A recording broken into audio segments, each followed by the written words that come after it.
Greetings, people. This is Kish Yardi, Nation Gaming.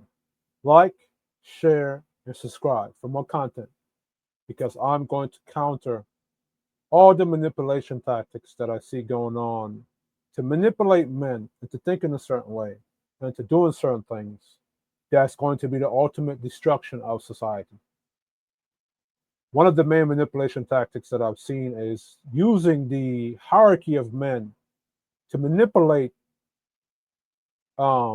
society or men to thinking a certain way and to moving into a certain way for the benefits of anarchy, debauchery, and other destruction.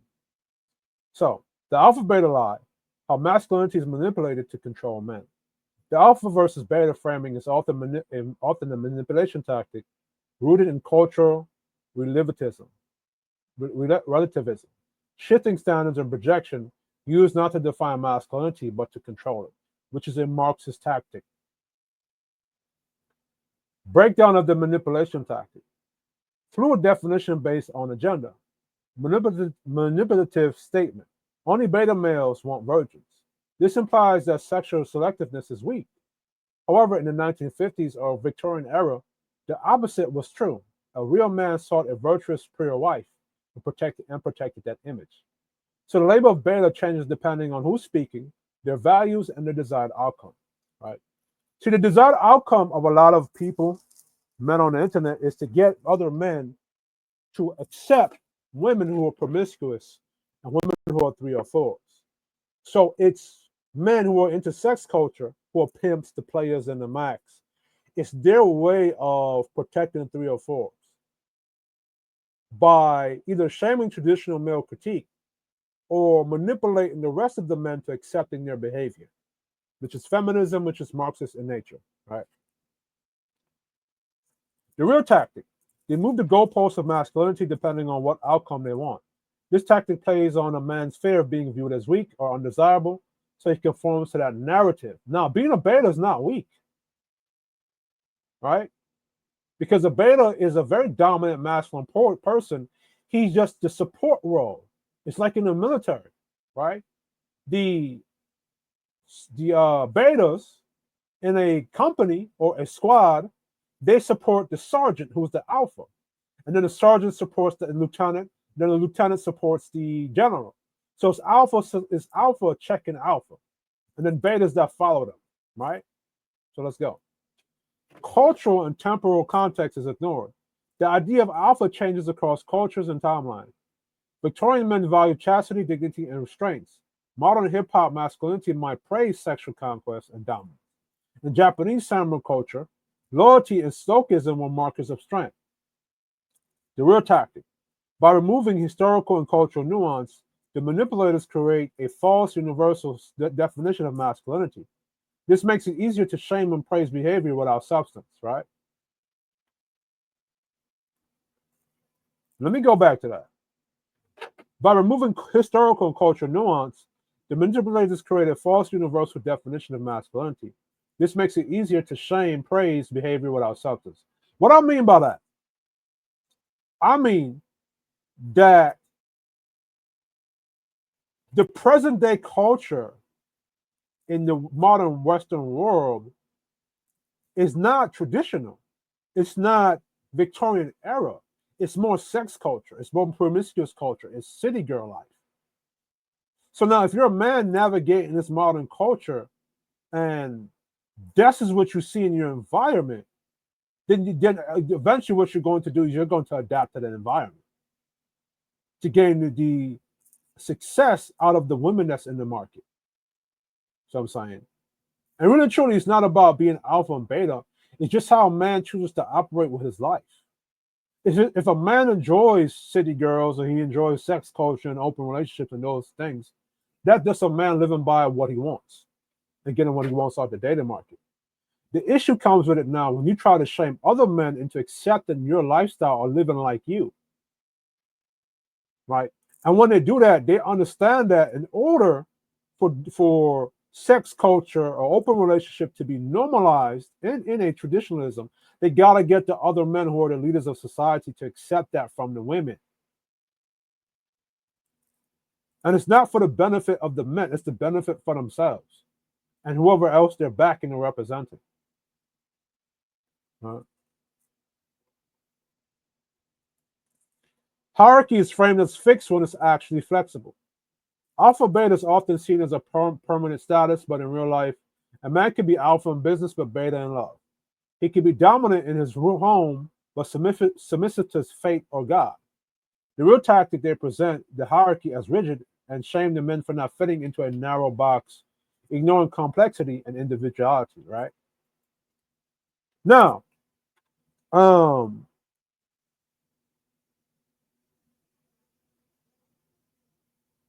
you say alpha in business, no, you're ultra masculine, you CEO in a business, you gotta be some kind of dominant person when you're in the world of business, especially out here in New York. Now, when it comes to a beta in love, right? You can't really be a beta in love, right? You can't really be that. Or you're more toned down. It's like you're more toned down. You're not as alpha with your girl like you would be in a business. Because in a business, you can tell nigga, shut the fuck up, move your bitch ass nigga, go over there, that type of nigga. But when it comes on when you go home to your wife or your girl, you can't really bring that energy to them, that high masculine dominant energy to them, because they're more emotional. So I'm saying. So what I should correct myself. What I mean is that you're not as alpha when it comes to love. You're more toned down, right? Now, yes, you can be dominant in your home with your wife, but then now you're submissive to whatever fate of God you serve. You feel me? Right? Now, when you say hierarchy is rigid, that depends on the context. Because now, if you go into a business, you're working for a company, you're working for places like Home Depot, you're working for places like where you have to fit into a certain type of box, and you're an employee at that job. It's going to be rigid because there's clear defined roles of what you're supposed to do as an employee. You're supposed to either be a cashier or the customer service agent or security guard, right? So that is going to be rigid. But then now outside of that, and you go home and you're back to being your own individual, you're no longer rigid to that. You're rigid to you. You know what I'm saying?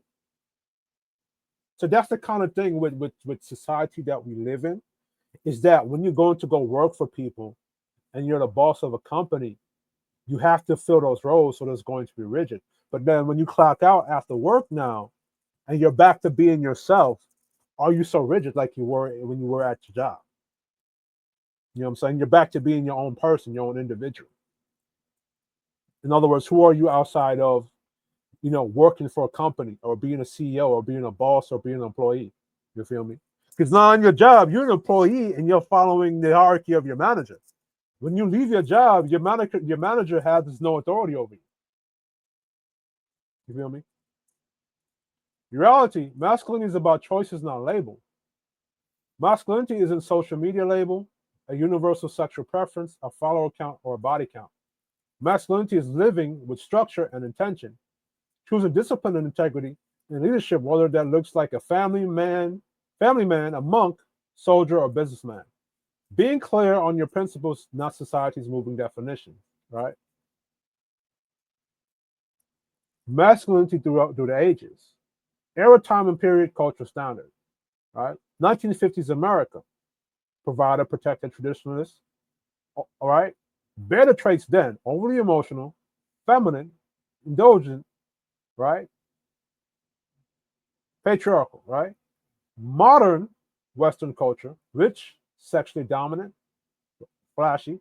Beta, monogamous, religious, disciplined, hedonistic, right? So what's so funny is now that in a modern Western culture, the alphas are considered to be rich, sexually dominant, and flashy. Whereas now beta, you're beta now if you're a disciplined religious person and you're into a monogamous relationship, right?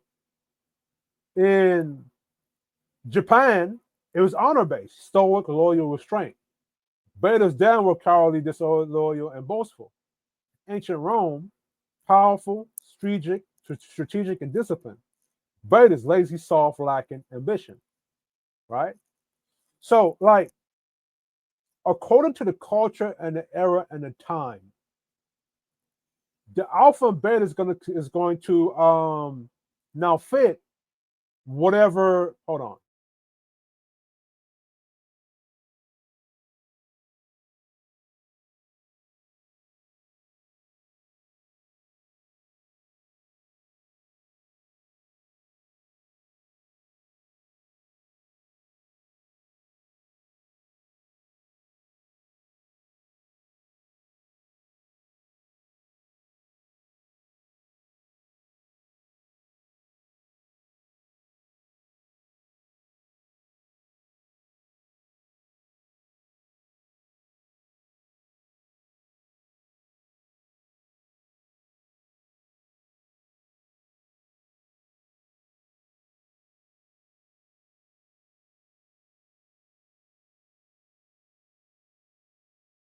Okay, forgive me, I had a little bit of distraction. So alpha and beta is going to fit the idea, it's going to fit that culture, it's going to fit that society and what they believe in. And based upon the hierarchy, whatever that society deems to be hierarchical or structure, right? Now, when it comes to modern Western culture right now, alpha and beta, it's alpha to be sexually dominant and flashy. It's alpha to be into open relationships, but you're a beta if you want monogamy and sexual exclusivity, and you want women who are chaste. And mind you, it's the same it's the same America. In the 1950s, not too long ago, you were alpha if you were a provider, protector, and traditionalist. And you were beta if you wanted hoes.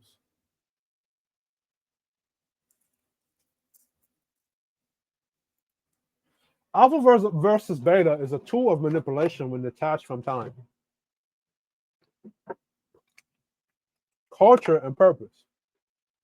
The real measure of a man is whether he's living in alignment with his principles, legacy, and mission, not whether a stranger on the internet approves of his women, his values, or his body count, right? Let me say that again. Alpha versus beta is a tool of manipulation when detached from time, culture, and purpose. The real measure of a man is whether he's living in alignment with his principles, legacy, and mission, not whether a stranger on the internet approves of his women, his values, or his body, or his lifestyle. You're not a beta because you want monogamy or you want a woman that's a virgin or sexually exclusive woman that's going to be loyal to you. You're not a beta if you want that. As a matter of fact, you're more a man if you want that. You're more of a man than the men who are shaming you, calling you beta because you want that out of life.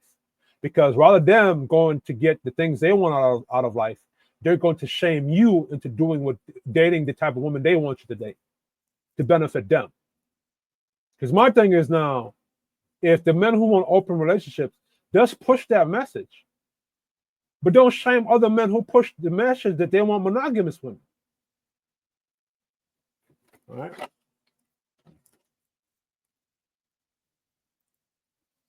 Alpha, beta, sigma hierarchies do matter, but not as morality. Logical structure, these hierarchies, alpha, beta, sigma, etc., aren't inherently bad or good. They're descriptive, not moral. Alphas typically lead, betas typically follow and support, sigmas challenge the system from the outside. Where it goes wrong, these terms become dangerous when they're weaponized as morality, not just personality. Used to shame men who choose structure, you're a beta if you're monogamous. Used to justify sexual chaos or moral relativism instead of accountability. Right? What I mean when I say moral relativism, right? You're pushing something that's relative to you. You know what I'm saying? You're pushing things that is relative to how you want to live your life, and you're not holding yourself accountable, or excuse me, you're not doing what benefits the other person, because what's relatively beneficial to you is not relatively beneficial to the other person. or a society that's built on the foundation of traditionalism, right? In truth, the health of society requires all types. But within a traditional structure, a sigma who exists outside the hierarchy still benefits from the structure of it. An alpha still needs the trust of the betas to lead, but none of them can survive when the house if the house collapses, and that's what open sexual culture threat. In other words, Izzy bands, you cannot be an individual if there's no house that's going to keep you safe for you to be an individual. Izzy bands. Historical patterns, civilization fall when family structure collapses. Examples: Rome, once family-centered and honor-driven, it declined after mass sexual libertism, divorce, and the erosion of fatherhood. See Edwards Gibbon's The Decline and Fall of the Roman Empire. So I'm not just talking, I'm reading things. And then I'm giving you the sources of where I got it from. Greece, same arc, order then pleasure then collapse. West African societies, polygyny existed, but was controlled and the elite based only. Only high status men had multiple wives, and it came with responsibility. Victorian England, 1950s America. Strong, monogamous nuclear families led to industrial expansion, innovation, and civic order. Every society that played games of family structure and masculine discipline paid the price in civilizational decline. Traditionalism is not a trend, it's the guardrail that stops chaos from becoming normal. Right? Part 3, biology, promiscuity is natural, but so is cancer. All right, so this is me counteracting the idea that when you niggas say, oh, promiscuity is natural and it's part of nature. And men and women, their nature, they're designed to fuck all day and just sleep around. This nature. Here go the fact, motherfucker. Yes, humans are capable of promiscuity. Men have higher testosterone, can impregnate many women. Women are most fertile during Pacific windows and biologically wired to attach to oxytocin. The logical rebuttal: just because something is natural doesn't make it good. Tornadoes are natural. Rabies are natural. Chaos is natural. Civilization is the intervention of man against chaos, right? A plant doesn't grow straight unless the gardener intervenes, right? You got tomatoes. Like, say you have a cornfield or a tomato field and you're a farmer. A lot of times the soil is bad and it cannot grow fruit. So what do farmers do? A lot of times they will use mulch.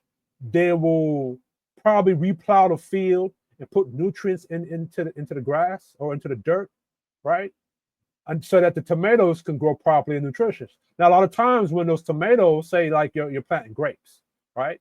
Grapes is a vine thing, right? Tomatoes, they need vines to grow straight up and properly. So what do farmers do? They put that little stick, or they put that kind of spiraling fence gate type of thing, so that the plants, when they're growing, the vines attach itself to the thing and it can grow straight and proper. Right? That's man intervening to give nature structure. Right? The nuclear family, biblical values, and monogamy are like trellises, fences, and scaffolds that let us channel natural instincts towards a higher order, right? Look at a scaffolding building. Look at a scaffold in New York, right? Or a metropolitan city. Those scaffolds are used so that guys like myself who are into construction or tradespeople can walk up those scaffoldings, right? Keep them safe and build structure into that building, right? Sex without structure leads to fatherless homes, social distrust, competition of women, and generational trauma, right? Sociological design. Traditional structures protect everyone. Why monogamy works for society? It distributes women fairly and reduces violent male competition. It allows children to be raised by two dedicated parents, increasing success rates. It protects women in their most vulnerable state, pregnancy and postpartum. It ensures legacy, not just pleasure. Meanwhile, sex culture, concentrates sexual access in a small percentage of men, leaves average men abandoned or bitter, turns women into high-risk single mothers or emotionally unavailable partners, produces weak, undisciplined children raised on instability. Part 5. The real motive behind open relationships. A lot of men want to turn society into one big open relationship that benefits themselves, not to benefit men in general. They want access to multiple women without accountability. They push freedom but quietly protect their own location. They act like they're liberating men but are really grooming followers to support their own status. It's not liberation, it's control. And it's dressed in pseudo-intellectual language like evolutionary psychology or alpha mindset. Part 5, final analogy. Well, let me say that. Because you could be a beta and have an alpha mindset. You could say as a beta in my life, this is how I want to live. These are my principles. These are my belief systems. And I'm going to live and die by those. And really and truly, it's just having a man mind. It's being a man. Simple as that. It's manhood and masculinity at the end of the day. All right. Let's extend that. So let me put it this. The gardener puts a stick next to the plant to help it grow. That stick is a natural, but it saves the plant. A garden is cultivated. A jungle is wild. A garden has order, planning, and care. A jungle has no rules. It eats the weak. Traditionalism is the garden. Sex culture is the jungle. Which one do you want your children growing up in? Which is what I tried to get Izzy Bands to understand. Right now, we're headed into a jungle. And if men like me don't step up and stand up to protect the garden is going to become a jungle. And then you're going to have children growing up in that jungle or that wild, wild west. Conclusion. Alpha, beta, sigma. Those are just social roles. Traditionalism is a moral standard that holds civilization together. Promiscuity may be natural, but so is destruction. Civilization was built by men who chose to fight against nature and impose discipline, values, and hierarchy on the chaos. All right. So, in conclusion, you saw alpha and beta shit. Like, a lot of dating coaches do it. A lot of red pill guys do it. A lot of manosphere guys do it. They use the concept of alpha and beta to manipulate men and how to think. And, you don't want to, because you don't want to see yourself as weak. You don't want to be a beta. So they say you're beta if you want virgins or you want a monogamous situation. And then they put themselves as higher positioned males because, I'm in an open relationship and I'm so secure about my girl fucking around and fucking other dudes. So, hey, when civilization ends because of the bullshit, you're not going to say nobody stood up and told you. You're not going to say I didn't tell you because I told you. So, I put these things out there for the public to decide and people to decide where you want to go at the end of the day. Go ahead and be promiscuous. And I guarantee you that's going to be its destruction. Or you can be disciplined, have values, and have a hierarchy and a civilization. All right? But it's up to you to decide. Anyway, this was Kish Shawty Game of the Nation. Like, share, and subscribe.